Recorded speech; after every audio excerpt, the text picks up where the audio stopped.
bismillaahi raxmaani raxiim daawadayaal kusoo dhowaada youtube-ka wararka soomaalida qodobada ugu waaweyn aan idiin haynana waxaa ka mid ah xiriirka soomaaliya iyo imaaraadka carabta ayaa sii xumaanaya iyadoo dowladda qatarna ay dib kusii shidayso tan iyo markii sanadkii 2007 la doortay madaxweyne maxamed cabdilaahi farmaajo waxaa sii xumaanayay xiriirka soomaaliya kala dhexeeyo dalka iskutaga imaaraadka carabta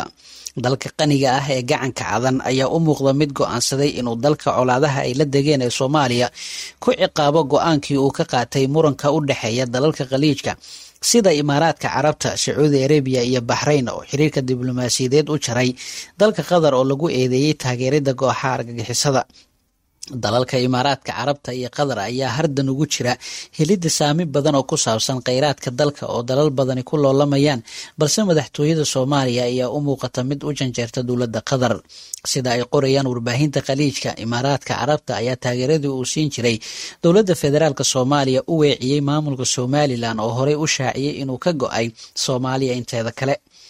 wuxuuna mashaariic kala duwan oo isugu jira dib u dhis iyo qalabeen uu ka wadaa dekada magaalada Berbera waxaana sidoo kale meel wanaagsan maraya dhismaha saldhigga militari oo imaaraadka carabta uu ka dhisanayo magaalada Berbera kaasi oo uu kala soconaya xaaladda istiraatiijiyadeed ee amni ee dalka Yemen.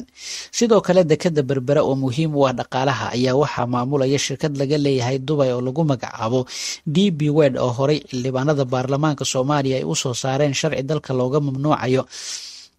balse uusan weli saxiixin madaxweynaha dowladda Soomaaliya maxamed cabdilaahi farmaajo. muhiimadda howlgalka imaaraadka carabta ka waday Soomaaliya ayaa ahayd tababarka iyo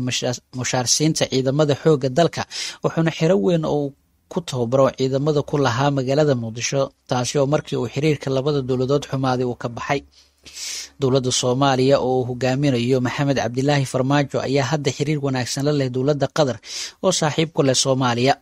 waxaana saaxiibadaasi oo saameyn ku leh dowladda hadda jirta ay fuliyaan rabitaanka Qatar ee Soomaaliya iyo weliba inay soo indheeyaan ilaha dhaqaalaha ugu muhiimsan ee dalka si loola wareego. Fahad Yaasiin taliye ku-xigeenka hay'adda NISA ayaa ka mid ah ragga sida weyn loogu riixayo inay xiriir dhow la leeyihiin Qatar isla markaana lafdhabar u ah isku xirka madaxtooyada Soomaaliya ee dalka Qatar. shacabka Soomaaliyeed ayaa ku kala aragti duwanaaday go'aankii ay dowladda ka qaadatay muranka khaliijka. qaar waxay soo dhaweeyeen go'aankaasi halka qaar kalena ay qabaan in dowladda ay ku fududaatay.